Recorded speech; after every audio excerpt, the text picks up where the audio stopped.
You know, losing a pet is really hard, even as adults. I don't know about you, but I fall to pieces like every time I've lost a pet my whole life, not only when I was a child, but even now as an adult. It's extremely hard. And when you are going through it yourself and then you also have kids and you have to try to help them through it, it can be really hard. So, in today's video, I want to give you some tips on ways that you can help your kids deal with pet loss and ways that you can explain it to your kids. I want to disclose I am not a child psychologist or anything like that. I'm just here to give you some helpful tips on how you might deal with this issue with your child. I'm going to give you a lot of information in today's video. I'm also going to link some additional videos for you all about pet loss, how to cope with it, how to get through it. I hope that it's going to help you. Also, before I forget, I want to invite you to use the link in the description box to get a poem called The Rainbow Bridge. If you've never heard of it before, it's a very healing poem. It's a very famous poem for helping people heal from pet loss. It is appropriate for children. It's kind of like a sing-songy kind of, positive poem. And if you've never heard of it before, even if you have, I do encourage you to go to the link, get the poem. You can download it, you can print it out. And I do suggest that you share that with your kids and also for yourself because, like I said, I know that it's really hard to deal with pet loss. Hopefully we can just, give you some help today for you and your kids. My name is Deborah. I own this website called peoplelovinganimals.com. I do videos all about the care, health, and training of dogs and cats. And I'm going to give you this post and the link to this post, how to explain pet loss to children, in the description box. And I'm also going to be giving you some links in the description box for more resources to help you on this issue. We're just going to go over some basic tips. Kids live in their own little world. You have to realize that every kid is different.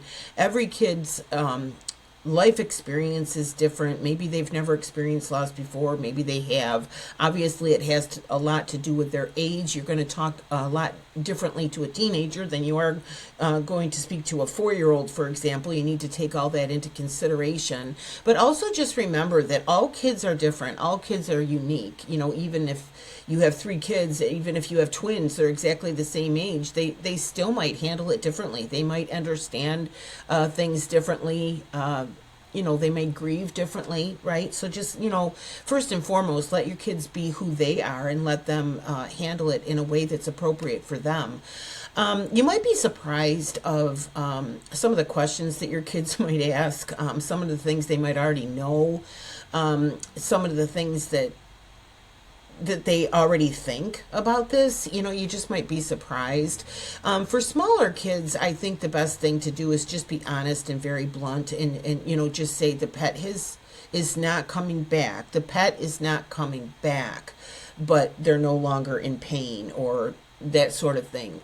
Just be honest. Honesty is really important when it comes to pet loss, especially for small children. I'm going to give you an example of this. When my mother passed away, I was dating a guy who had a 4-year-old granddaughter, okay? Her name was Isabella.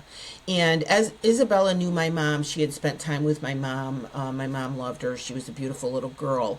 Well, my mom passed away, and Isabella's parents, brought Isabella to the funeral.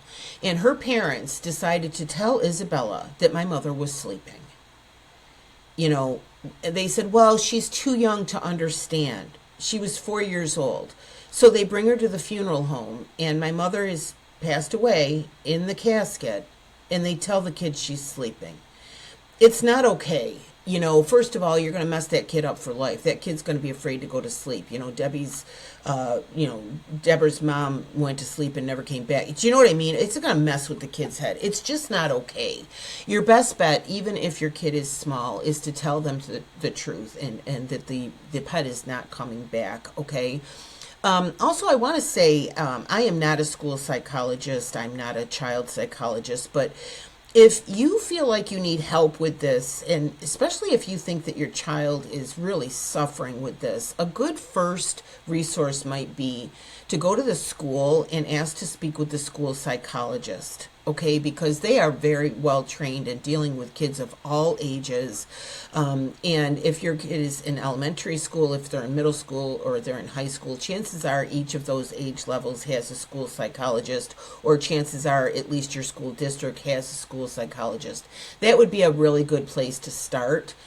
If you feel like you would really like some professional advice on how specifically to handle this with your child. But I do think that being honest, and don't play games, don't say the dog ran away. Do you know what I mean? Death is a part of life, and even young children, it's best for them if they have an understanding of it, I'm going to give you the link, like I said, in the description box. And if you click into this post, you can also request it here, the Rainbow Bridge poem. How children react to the death of the pet can be, they can have a wide range of emotions. Some kids are going to be sobbing, crying. Some kids are going to feel lost. Some even might look completely unfazed at first. Everybody handles it differently. Some kids are going to become very clingy. Some kids are going to want to be left alone. It really is, I think it's important to let each child grieve in the way that's good for them. Do you know what I mean? Obviously, you don't want to just leave your kid alone to deal with this thing, but at the same time, I think you do have to give them the freedom to, kind of process it in their own way, right? Also, be aware that there might be changes. For example, your child might start acting out more. They might be tired all the time. There might be a difference in their sleep patterns. Their appetite might shrink. Keep an eye out for those kinds of changes. It is important for you to realize. You don't want to hover over your kid in this situation, but you want to be aware. You want to realize, make sure that you are aware of how is your kid handling this, okay? And do everything that you can to help them while doing this balancing act of, you want to be there, you want to help them, you want to watch them, you want to make sure they're okay, and you also want to give them the freedom to grieve the loss of this pet in their own way. So you kind of just, I think you have to find a happy medium with that. Losing a pet can shake up a child's life. Especially if they were particularly close to the pet, like maybe it was a constant companion, maybe the pet slept with them all the time, maybe they played with the pet every time when they got home from school. And I think that it's important that you acknowledge these changes with your child and say, the dog is no longer sleeping with you. There's nobody to play with when you get home from school. Like, the dog is not waiting for you when I get off the bus. Like, all these sorts of things. Acknowledge it with them. It's like, yes, this is a big change, and this is hard, and this is sad. But you also might help them, have some coping strategies. Sleep with a stuffed animal, for example. Maybe have some different activities set up for after school. Even if it's temporary, maybe you could do some things that will help pass the time, because we all know that time heals. And when you lose somebody, whether it's a person or a pet, damn, is it raw, right? It is so raw when it first happens. And, in one of my videos, I talk about the fact that I'm a walker, and I kind of walk every day just to kind of cope with life. And when I lose a pet, one of the biggest things I do, put my sneakers on and go for a walk. Put my sneakers on, go for a walk. It's all I can process. I don't know how I'm going to cope with it. I don't know if I'm going to, even as an adult, like, it is just so hard. And so I say to myself, put your sneakers on, go for a walk. To pass the time until a few days go by, maybe a couple of weeks go by, and then maybe I've got my head on straight a little bit better, and now I can kind of, cope with this thing, So maybe the same thing for your kids, just give them some other activities, some other things to do. If nothing, it's not like, oh, I'm going to replace the dog with this or that. No, that's not it. You just help them to pass the time during that time when the sting is just very, very strong. Okay. And acknowledge the changes in their lives that has happened because the pet has died. Okay. Some of the ways that you can help your child cope with the loss of the pet: create a space where your child can openly share their feelings. This can make a world of difference. Encourage them to talk about it. They can draw, they can write letters to their pets. Just make sure that your kid can talk about it. Every kid, in your family, no matter how many kids you have, make sure that each child is being given their own attention, their own opportunity to talk about it. And obviously talking about it as a family is going to be very helpful. You can also do rituals and traditions like planting a tree in the pet's memory, crafting a scrapbook of good times together. These sorts of things can be comforting. They can offer closure, and they can also be a way to give your child a tangible way to say goodbye to the pet. Memories do matter. Find ways to help your child remember the joy that their pet brought. And again, once you're further down the grief trail, it's easier to remember some of the positive things. Like when the pet first passes, it might be kind of painful, to sit around and talk about all these memories of the pet. But as time passes, bring that in. And, because I think as pet owners, we want to be careful that we don't focus for the rest of our lives on the pet's death. You got to focus on the pet's life and the joy, So just kind of bring that in if you can. This is a video I did called Grieving Over the Loss of a Pet. It's got several coping tips in it on specifically how to cope with the loss of the pet. This video is not made for children. This is not a video you're going to sit down with your kids and watch, but I do suggest that you watch it, and it will give you some tips, and it does also cover some tips on things that you can do with your kids and as a family to kind of memorialize your pet and say goodbye and that sort of thing. So that video will help you. I'll give you the link to it in the description box. I also did a video called Do Animals Go to Heaven? If this might very well be a topic that you're struggling with. If the pet has died, you have children, what do you say about this, right?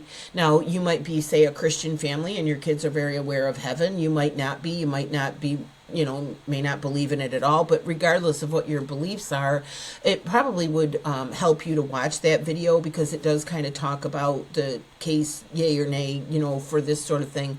But it'll help you to kind of get your own head on straight about it, and also it'll help you to talk with your kids about that, is my pet going to go to heaven? Is there a heaven? What is heaven like? If this issue comes up, go ahead and watch that. Now, I do want to tell you, in that video, I tell a very personal story. And again, this is a post I did. It also has a video. I'll give you the link to the video as well. It's not a video for kids. The video that I did on whether or not pets go to heaven is a pretty heavy video. Okay, it's a heavy topic. We're talking about heavy grief. It's not a video that don't sit down and watch it with your kids. But I do tell a very personal story in that video. I think it's about 3/4 of the way through, about the death of a wiener dog that I had named Taz, and an experience that I had in the throes of intense grief. And it's such a personal story that I think kind of makes me possibly look like some kind of a nutcase. So I wasn't even sure I should publish that video, but I did, because I thought if it helps anybody, So just, here you are, you've lost your pet. I do suggest that you watch that video. I do think that story that I tell in that video will help you. And also that video is probably going to give you some help on how to talk about the concept of heaven regarding your pet's death with your children. Should you get a new pet? Obviously, it's something you have to consider. There's practical considerations. Can you afford the pet? That sort of thing. Sometimes people want to get a new pet right away. Sometimes people don't want to. I do think it should be a family decision.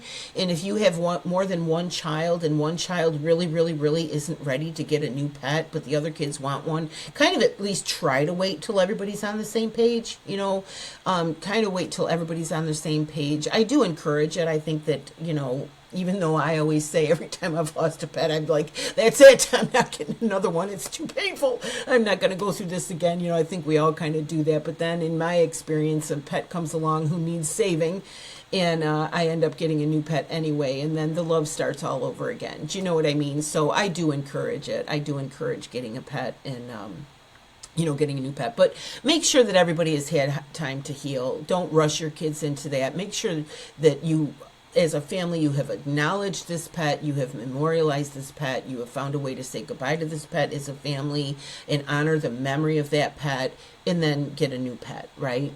But pets really, getting the new pet, it really does, it really helps with the healing, and it helps you to move forward. I really think that.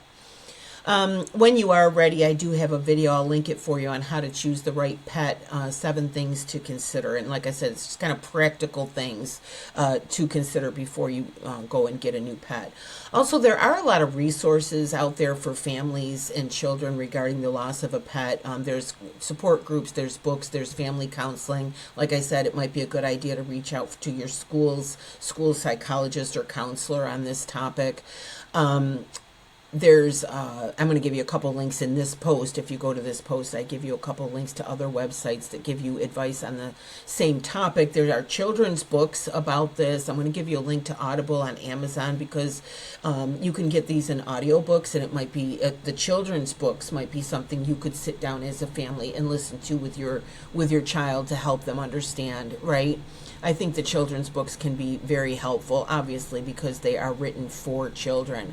So again, I'm so sorry for your loss. I understand. It is so unbelievably, it is just so painful to lose a pet. And I struggle with it as an adult. We struggle with it as adults. And so, for kids, we just have to acknowledge that they're struggling and give them some coping strategies, and also take this opportunity to kind of teach your kid how to cope with death.